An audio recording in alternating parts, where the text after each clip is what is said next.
Mike, would you pull that door closed?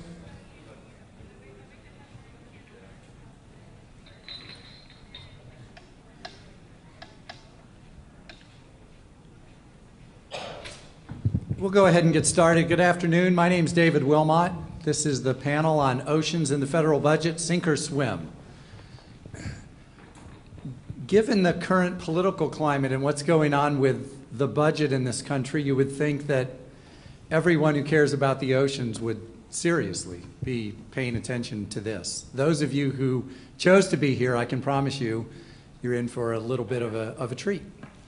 The goal today is really simple. I'd like to take advantage of the collective wisdom of the panel that we have here for all of us to have a little better understanding of the federal budget process, the president's budget, and the appropriation process on the Hill. For the simple reason of, I'm convinced if we understand that process a little better, we'll be more effective doing what we do for the things that we care about. Because these processes, the administration's budget and the appropriations process, while separate, of course, are very interlinked. And that end result determines what initiatives and what programs live or die, which ones get funded. The things that we've spent 2 days talking about have to go through this process before they come reality. And a lot of talk happens in these rooms, to be frank, and a lot of other conferences. But the other piece of it that is often missed, that I am confident the panelists are going to talk about today and that we can bring up in conversation with questions afterwards, is the third and arguably, certainly equally, if not more important piece, and that's the political piece of this. The reality of the milieu that we're all trying to work in.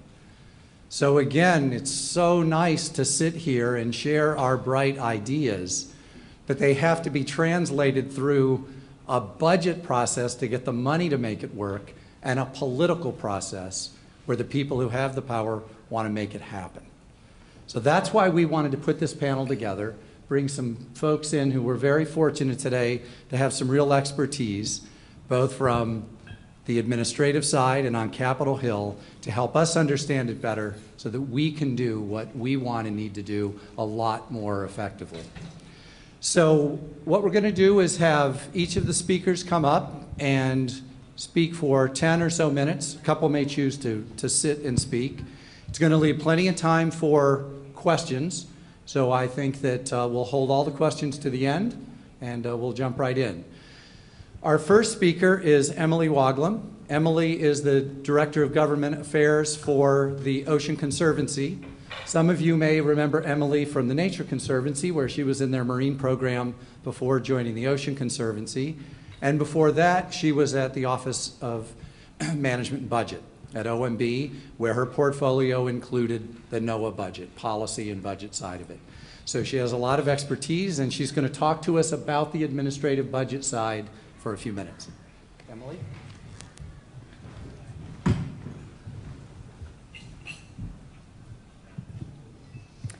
Hi, Steve said I'm Emily Woglom. I'm with Ocean Conservancy, and I want to, well, those aren't my slides.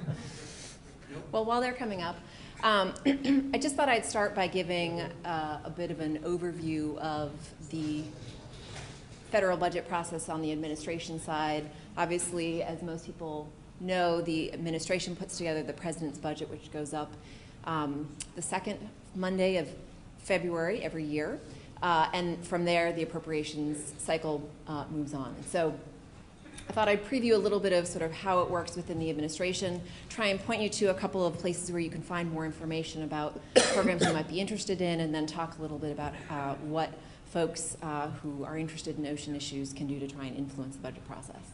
So the shadowy depths of the ocean and the federal budget process. The agency that a lot of us think about when we think about ocean funding is usually NOAA, the National Oceanic and Atmospheric Administration. But there actually are a whole host of agencies and departments that fund ocean programs. And this table is taken from the Federal Ocean and Coastal Activities Report. It's a report that's put out every 2 years by the White House, by CEQ, and the Office of Science and Technology Policy. And having been the staffer who helped put these numbers together, I wouldn't put your faith in any one particular number. This is a bit of a cross-cut. Think of this as sort of a rough set of numbers. But it does show you the range of agencies from agriculture, commerce, defense, Department of Energy, EPA, that all invest in some ocean-related programs. And the total is about $12 billion, $12.5 billion of spending on oceans each year, roughly. If you look at this, the largest contribution is here within the Department of Homeland Security. That's reflecting the U.S. Coast Guard. This is not just about ocean environmental programs. This is oceans across the board. So navigation, maritime commerce, all of that is incorporated in here. So the Coast Guard sort of shows up very heavily. The next highest number is, in fact, the Department of Commerce. That's mostly NOAA. The Department of Commerce has about $8.8 billion in an annual budget, about 5.5, depending on the year. Somewhere between 4.5 and 5.5 is NOAA. But certainly EPA is a big contributor, Department of Interior, and another number of other agencies. But we typically think about NOAA, so let's look at the NOAA budget over the last couple of years. You'll see that,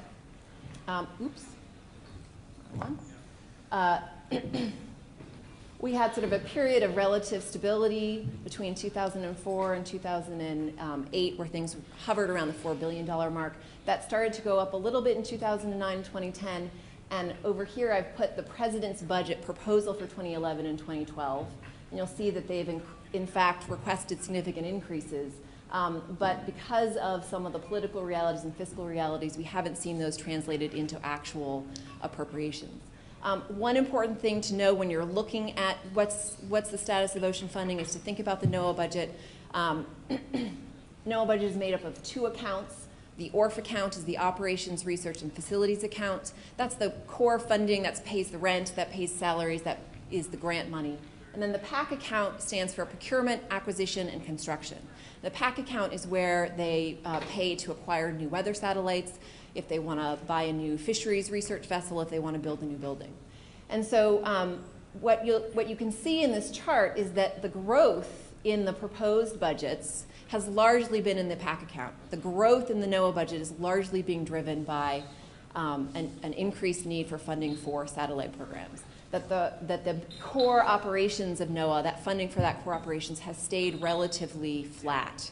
And while perhaps in the years ahead, flat is maybe the best we can hope for, in reality what that means is that because of inflation, because of rising costs of doing business, in fact the programs have been in a situation of trying to do more with less. So I just want to walk you through the general budget process. Chart's got a lot of information on it, but I've tried to break out 2 years, 2011, our current year, and 2012, the upcoming year, looking at what's happening in the administration as well as what's happening in Congress. And here we are in May, and Congress is going to be spending the rest of the spring and summer working to mark up and pass the various 2012, fiscal year 2012 appropriations bills. Theoretically, they are supposed to get that done by the 1st of October when the new fiscal year begins. But usually that drags on well past October. This year we didn't have a final bill until March, April. But usually that's wrapped up by Christmas. Okay, the reason that that's important to keep in mind is because in the meantime, since January, perhaps earlier, the agencies have been working to put together their budget request for 2013. They're already thinking about what their needs are going to be for 2 fiscal years ahead, essentially. We're in fiscal year 2011 right now. And this is the month when the agencies like NOAA actually take their budget requests and present them to the department. And the department looks across not just NOAA, but the Census Bureau and the Economic Development Administration, and they sort out what are the priorities going to be for the department. They'll work on that over the course of the summer, and then in September, they will forward that one departmental budget request to the Office of Management and Budget. The Office of Management and Budget has examiners and offices dedicated to each agency and each department within the federal government. And so they look across what are all the funding needs for all of the agencies, whether it's defense, Department of State, Transportation, Homeland Security, NOAA, Interior, EPA, and try and sort out what is the total president's budget going to be for the year. What are they going to propose? What are their priorities? And so that process works itself out over the course of the fall and the winter. There's a period of analysis and review. Then OMB makes a certain set of decisions. They pass that back. That's what pass back is. Shortly after Thanksgiving to the agencies, there's a process of appeal. But decisions are pretty much wrapped up by the end of December. When you head into 2012, the month of January is usually spent at OMB just locking down the numbers, plugging numbers into the database, getting the text ready so that they can actually publish the budget and transmit it to Congress very beginning of February. From then, the appropriations cycle starts on 2013, and you'll have budget hearings and committee markups and passing the bill to work on 2013. So that's sort of the general flow of the budget process. And so just a couple of notes. When you think about what can we do to influence the budget, you have to think about how these decisions get made. How do the priorities get set? And the first key issue to understand is that budgeting in the federal government is done as an incremental process. Okay, so NOAA's budget proposal for 2012 was $5.5 billion. If you go back to this process, all the analysis, all the discussion, all the questions, the hearings, the discussion that happened over what are the priorities for NOAA for 2012 or for 2013 are not about that full $5.5 billion. It's just, the analysis is just about what is the increment above last year's base. What new are you going to do? What are we going to cut? They sort of take the previous year, the baseline, as given, and work from there. It's an increase or a decrease situation. And so one of the reasons that that's important to understand is that the agencies are already developing their proposals for increases and decreases, but they don't know what the 2012 budget is. So there's a lot of assumptions that get made in this process about what the baseline is. Often agencies assume, well, we'll just work from last year's president's budget. Well, this year, the proposal for 2012 is pretty high, and we know that the fiscal realities on the Hill are suggesting we're not going to see enacted amounts that are close to what the president's proposed in their budget. So at times, if you are thinking about, God, why is the president's budget submission, why is the budget so out of touch with reality in terms of what was proposed, what was enacted last year, or even the latest policy initiative, right? The president comes out and announces a new big initiative. It takes a couple of years to work that into the budget. If a bill gets passed, creating, for example, when Magnuson-Stevens, the fisheries management bill was passed, that passed in December of 2006. Right? Well, decisions had been made, right? That they were already working on the 2008 budget proposal at that point, but the decisions had been made on 2008. So the first budget that could really be reflected in was in 2009. So there's this long time lag, and there's a little bit of a problem about having these budgets be out of sync. So what other things do you need to think about when you think about how decisions get made? Wants versus needs, right? This is what we all go through when we figure out our own budget. I need to pay my mortgage. I want to go get a pedicure. Agencies are doing the same thing. But when you look, and making trade-offs and figuring out how do we prioritize, how do we trade off the different things that we need. And this last bullet here, consider the perspective of the decision maker. There are dozens of decision makers in this process. When you're in the beginning of the year, the agencies are making the decisions. And so their perspective is, what do I need for fisheries versus the Weather Service versus sanctuaries versus coral reefs? That's their decision space. By the time you get to the department, you've got to think about, do we have a decennial census coming up? That's constitutionally mandated. It's a different set of priorities, a different set of trade-offs. When you get to OMB, there are multiple levels of decision makers within OMB that go through the same process, thinking about what the entire Commerce Department needs, thinking about what a couple of different departments need, to finally, when you get to the director, he's thinking about not just what does NOAA need for coral reef protection, but what does the Coast Guard need within Homeland Security? What is the Navy's budget going to be? What is the Department of State's mission this year? What are the needs across the agency? And so often within that, oftentimes as we talk about, demonstrating the need for coral reef work or demonstrating the need for fisheries stock assessments, that makes a lot of sense when you're talking in this decision space. But when you get to the director of OMB, it may not even be on his radar screen. So when you think about what are the priorities at some of those different levels, when you talk to the NOAA budget folks, these are some of the key issues that they'll often highlight as what they think about when they're setting their priorities. Leveraging funding. So is this a program that requires non-federal matching dollars? Is this a program that partners with other programs within NOAA, or partners with other agencies, or partners with other groups on the ground outside the federal government? They're thinking about what are the president's priorities, what are the administration's initiatives. They're also thinking about what are the congressional priorities. If you're a federal agency, you want to keep your appropriators happy.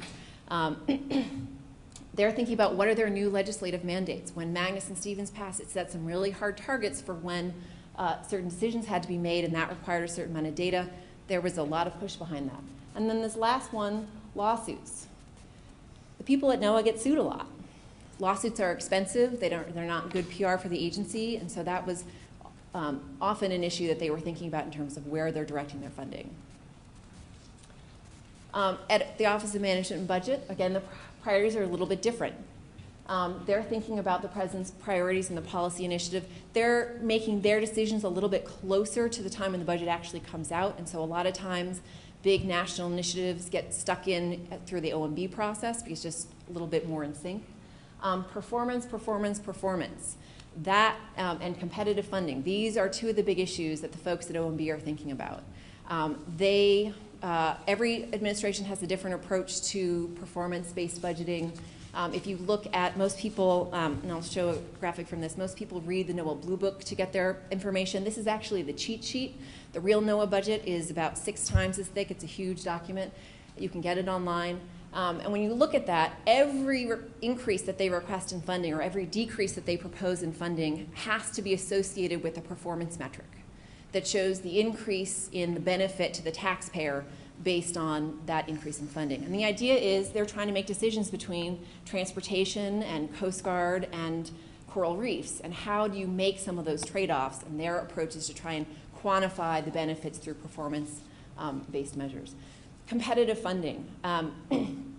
OMB, as a rule of policy, OMB takes earmarks out of the budget. They are, again, looking for performance-based programs, and so they like large pots of funding that people can compete for based on the theory that that will drive the highest achieving the best projects to the top, and that'll be what gets funded. Just wanted to point people to a little bit of information. The Federal Ocean and Coastal Activities Report, if you're interested in looking at it, has a lot of information on the different agencies and the just general information on the ocean-related programs.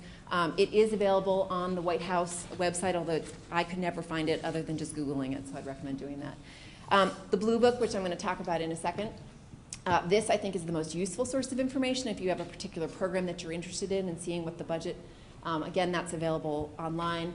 The larger budget submission, if you want to drill down and look at what some of the performance targets are, is also available online. And then this last one, I think very few people look at, the NOAA Annual Guidance Memo. So this is actually something that influences the execution of the budget a lot, but also influences the priorities as the next budget gets developed. Every year, the leadership at NOAA put out an annual guidance memo that talks about what their priorities are, what they want the programs to be focusing on as they implement their programs, and it's all laid out in that guidance memo. It's available on their website. So just a quick primer, since this is the most useful place to get information. If there's a particular program or initiative that you're interested in, NOAA Blue Book is the cheat sheet. If you turn to the back, you'll see the control table, or in the special exhibits section, it's the control table. And this is just a snapshot of what that looks like, and I just wanted to kind of walk people through. So you have your line item here, sustainable habitat management, and again, incremental budgeting. So they've got to start by saying what they're using as their baseline. So remember, the agencies were putting this back, together last fall, last winter, when we didn't have an appropriation. So they largely used 2010 and then made some assumptions about what if 2011 looked the same. So this is their column just showing what it was in the past. That's their baseline. And then they break their increases out into 2 different columns. The first one is labeled ATBs. ATBs stand for adjustments to base. And what that really is reflecting the amount that they're requesting to account for inflation. So essentially, what they're saying is, we have to pay our people more, fuel costs more, paper's more expensive. We need $295,000 just to keep doing the same thing we were doing last year. That allows them to then break out a program change of $2.5 million in this case, where they're saying, here's what we want to do that's new. And anything that's listed as a program change, you should then be able to flip back into the previous sections of the budget and track that down and see their justification for what they want that new money for or why they're proposing a reduction. And that's what all the text is about, is what those program changes are. So they're trying to separate out. So if you see a program that's, if you just look at the final numbers and you see, oh, this, here, this program's gone up a little bit. Okay, well, it's not reflecting sort of an increase in services or an increase in outputs. It's really just keeping up with inflation.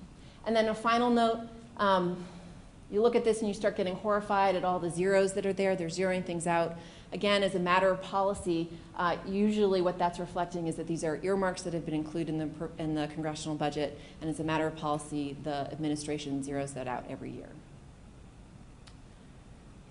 So how can we influence the process? I think keeping in mind the perspective of the decision makers, keeping in mind the schedule of the process, we can talk to OMB, we can talk to the appropriators. And the key there is timing. If you go and talk to OMB in December when the decisions are wrapped up, there's not much they can do. If you go in and talk to them in September, they're still reviewing the submission.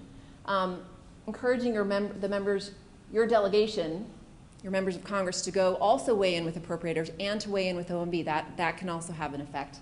And if your group is not one that has a big Hill presence or has a presence here in DC, there are coalitions and umbrella groups. Friends of NOAA is one, but there are others that engage in this process. I just want to go back real quick. So priorities at NOAA and OMB, one thing you don't see up here, constituents, stakeholders. Now that's not entirely fair. NOAA is beginning a process to try and get a better sense of what their stakeholders' priorities are. That's something that's very different from the way Congress works. Congress members are usually very interested in what their constituents' priorities are and what they care about. At OMB, that's not the case. At NOAA, that's not the case. They are trying to think about the programs as a national program and about what the performance is going to be and the mission and the mandates. And so they're not as influenced by constituents as Congress is. That doesn't mean we can't engage. That doesn't mean that as stakeholders we don't have a voice and it doesn't make a difference. In fact, I find that if nothing else, if you've gone in to see your OMB examiner and tell him, people really care about this particular program, he's less likely to cut it in the future, which may be the best we can hope for. Challenges for us going forward. Fiscal realities. We're in a period of cuts. That's just the way it is. These things come in cycles. It doesn't mean we're going to be cutting budgets forever, but that's where we are right now. So that's important in terms of calibrating what we're asking for, calibrating what we're proposing. If you go into someone's office, if you go into Jeremy's office and ask him for a 300% increase in a program when he's trying to figure out where to cut, it's not a productive conversation. Two other challenges. NOAA's budget structure. When you look at the table in the back of the NOAA Blue Book, it's like 20 pages long. NOAA doesn't have large pots of funding that it has discretion to administer. Its budget structure is very detailed. Everything's broken out. Everything's specified down to the $1 million, $500,000 level. And what that means is that as a community, as an ocean community, we end up having a diversity of priorities. There isn't one pot of funding, unless you're talking about NOAA overall, that we can all get behind and say, this is the account that's most important to us, right? The priorities for some group may be Sea Grant. For others, it might be the Coral Reef Program. For others, it's the Sanctuary Program, for the Fisheries budget. I mean, there's literally hundreds of lines. And so one of the challenges for us as a community is to be able to weigh in on the priorities and have that have an impact so that people like Jeremy aren't simply hearing from 50 different people that we have 50 different priorities. And it's a real challenge. I don't have a real sense of how to overcome that. So I think that, being aware of these challenges, things are not headed in a good direction, but if anything, that means that it's important for our community to continue to demonstrate that people care about these issues, that there is a constituency out there that cares about ocean funding, and that puts a little bit of pressure on so that we can protect what's most important to us. I think that's it. We'll wait if we could. Thank you, Emily. Yes, we'll go through the three speakers and then we'll get to questions, and we should have plenty of time. Jeremy Weirich works for the Appropriations Committee in the Senate. He is on the subcommittee for Commerce, Justice, and Science, and this is with Senator, and I'll add ocean champion Mikulski from Maryland. Jeremy was also, I saw, a NOAA Corps officer before he came up onto the Senate, so he spent a lot of time on the water. Jeremy, I believe you're going to speak to us a little bit about the process up on the Hill, and you can just do it sitting down. You want to come up? Great. Jeremy, thank you.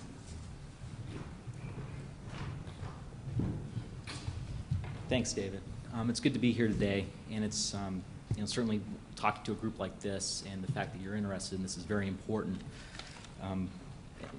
As a former mariner, former marine scientist, and still an active diver, there's a certain appreciation of the oceans that are still even up on the Hill, and it's nice to work for two bosses that have a good appreciation. That's Senator Mikulski from Maryland and Senator Inouye from Hawaii.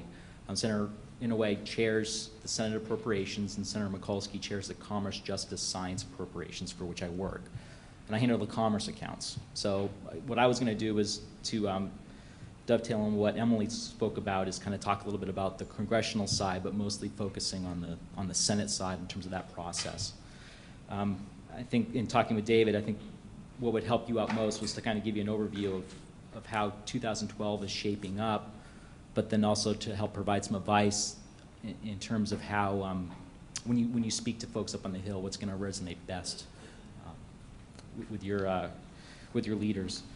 I think for 2012, just to, as Emily had said, in terms of that process, we're still in the middle of 2011 CR.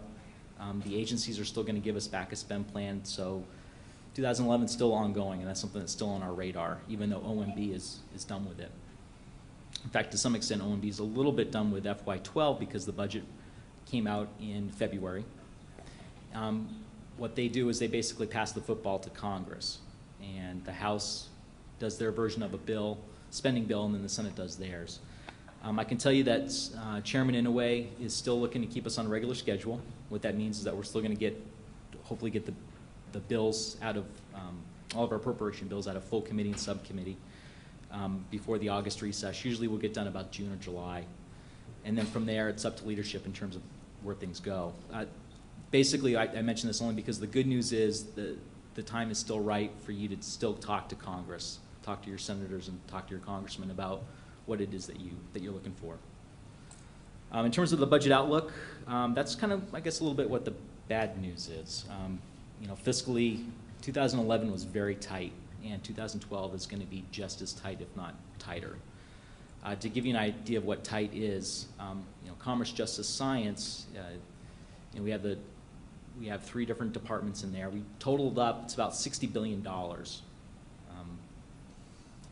In the CR, we had to cut $7 billion from the President's request. That's a big chunk, and that was a big chunk over the FY10 level as well. And that's going to hurt in terms of many different priorities moving forward that, at a time when we're making all those cuts, we can't necessarily make too many increases. So we have to be very strategic about what's going to go forward and what isn't, especially as you balance different things. As Emily was saying, there's, on the administration side, they're balancing all sorts of different stuff at the NOAA level, Commerce level, and then the OMB level. You get over to Congress, and at a subcommittee level, we're weighing ocean resources in with FBI agents, prison guards, U.S. Marshals, things like that. So that's not to say that it's not to say we're going to pick Noah's pocket to pay for the FBI. Every account is looked at differently, but it's worth pointing out that at a time when there's a lot of cuts and not a whole lot of increases, any increases that you can get are going to go to other higher priorities. And it's a matter of making sure what those priorities are, getting that voice out there to help determine priorities. And I guess it kind of gets into what, briefly is what I wanted to talk about in terms of how best you can help me and certainly help yourselves when it comes to talking to Congress. And I think the first one is to speak with one voice. Looking around the room, I know that there's many different groups represented here through the Ocean Conservancy group and Ocean Conservation community, I should say.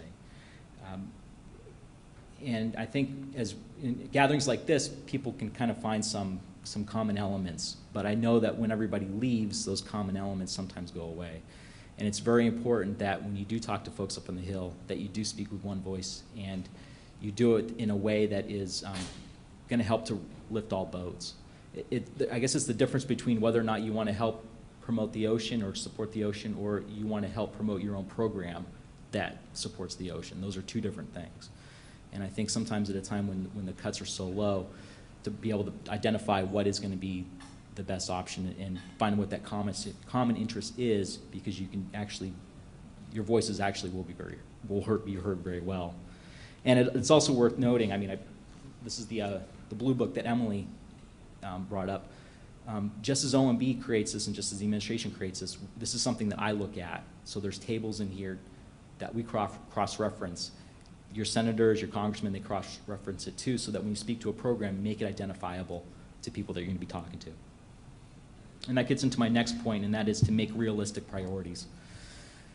And I know that's a challenge. I'm not necessarily asking you as representatives of the whole ocean community to come up with like the top 5 big ocean things.